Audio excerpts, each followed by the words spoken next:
subtle, and it only takes a couple of frames. All right, let's look at Artur's mechanics for a second.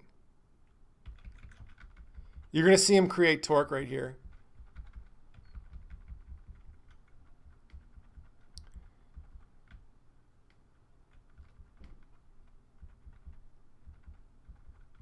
Right there.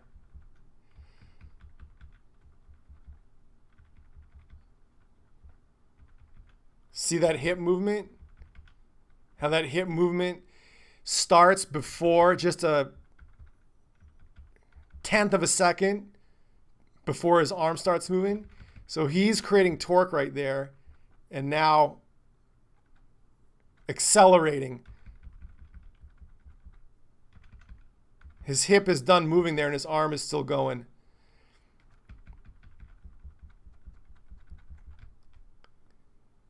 It's subtle. He has good genetics.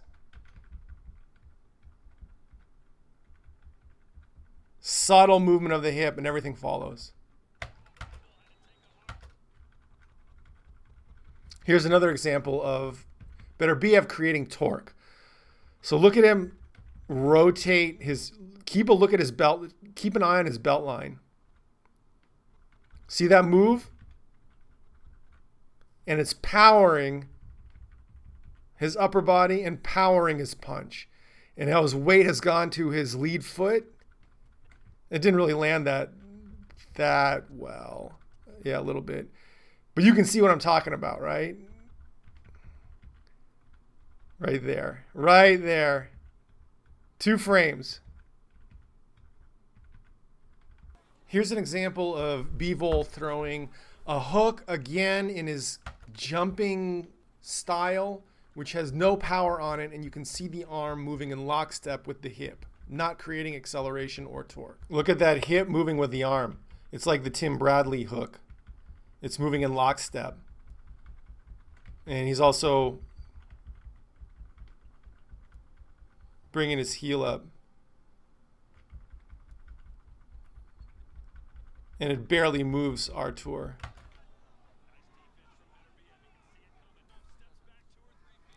Here's an example of Bivol Jens. If only he could do this more often. You know, Bivol's manipulating his weight well. He sets, and then he's immediately able to push off. There's, okay. Look at this. Look at that. That right there is torque. That's a great punch. That's a great example.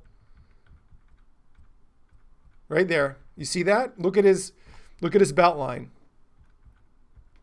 You see that hip move first? And then everything comes after. His hips have stopped moving and his arm is continuing.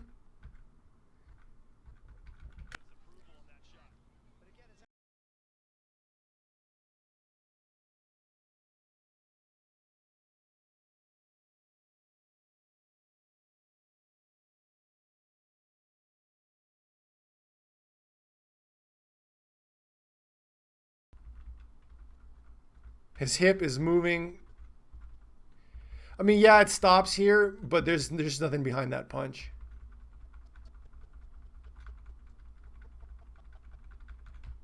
Not a lot of power, at least.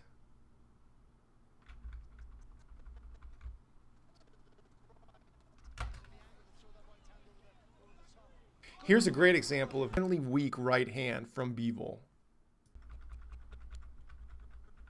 Okay. Let's take a look at this one. This is a really good example of lack of stability and lack of use of crossbody chains from Bivol. You guys are going to hate me for saying this, but look, he's pivoting. And he lands right here. Now look at his shoulder move forward in the socket. So he's not landing with really any stability, and he's not able to, and for that reason, he's not able to follow through and transfer his weight through his opponent. He's landing without stability in the chains that connect the shoulder to the body, the crossbody kinetic chains, including the front functional line and the superficial front arm line. It's just coming forward. How can I describe this? So first of all, you can see that it's moving in lockstep. And even when that hip ends, he's not landing with stability to transfer his weight. And there's not acceleration in that at all either. So we'll go back to the beginning. He's not creating torque, because I've shown you examples of Beterbiev created. I've shown you examples of GGG created. It's simply a pivot. His arm moves with his torso. Even when his torso ends, right about there is when he's going to land, but there's no stability in his chains while landing, and you need that to transfer the weight and to land with power. And there's just not, you can see that shoulder move forward relative to the shoulder blade, relative to the scapula, relative to the rest of his upper body.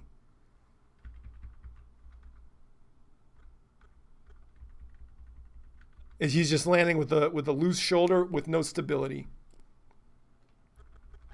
And that shit doesn't even bother Artur because he's trying to do X, Y, and Z. Well, I mean, the goal is to win the fight. Look at that.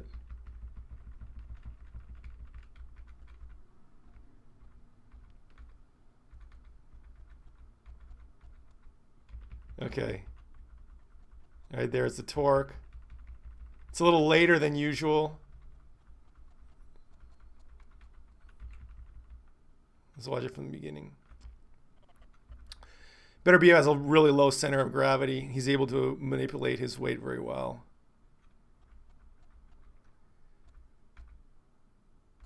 Impact, and then there's some follow through there. But it's almost at the end of his range. But still, look how it snaps Bivol's head back. Go over some shortcomings of Bivol's style.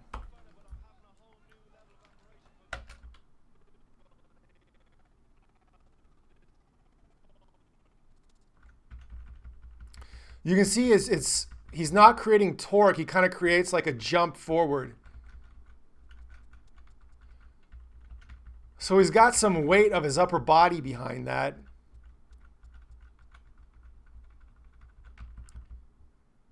But he's not creating torque and acceleration. And you can see there's one guy, I forget his name, but he does like an in-camp videos with Bivol. And it's all this same type of technique. Here I show you some poor mechanics from Bivol. Notice when he throws his right hand. And mind you, Artur is covering up. Bivol could commit to this punch. However, his right hip starts moving backwards before he's finished really making contact with his right hand. If only he landed with a little bit more stability and follow through, this could have been a great opportunity to land some strong shots.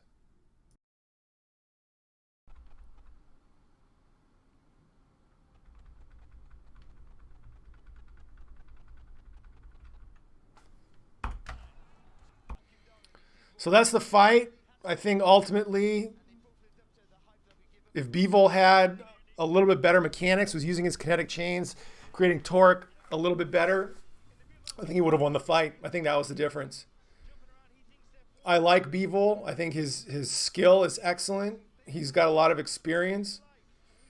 His counterpunching is good. His body movement is good. He can fight from angles. Just needs to tighten up his mechanics. And look at his face compared to Artur. You know, I don't know if they're using CompuBox or what, but the punch count, they say Bivol landed maybe more punches, but how effective were they? You know, Beterbiev doesn't really look like he's even been in a fight. take a look at him. Oh, he's marked up a little bit, but, you know, not that much. Anyway, that's it. Hopefully this was useful. I'm going to put some timestamps here so, you know, you can avoid some of the dead space. I hope you enjoy it. If you're looking to improve your punch mechanics and use your kinetic chains, rewire your movement patterns to use kinetic chains for virtually every punch, check out my program, The Power Punching Blueprint, available at howtopunchharder.com. That's it for now. Like and subscribe. I'll see you in the next one. Thanks.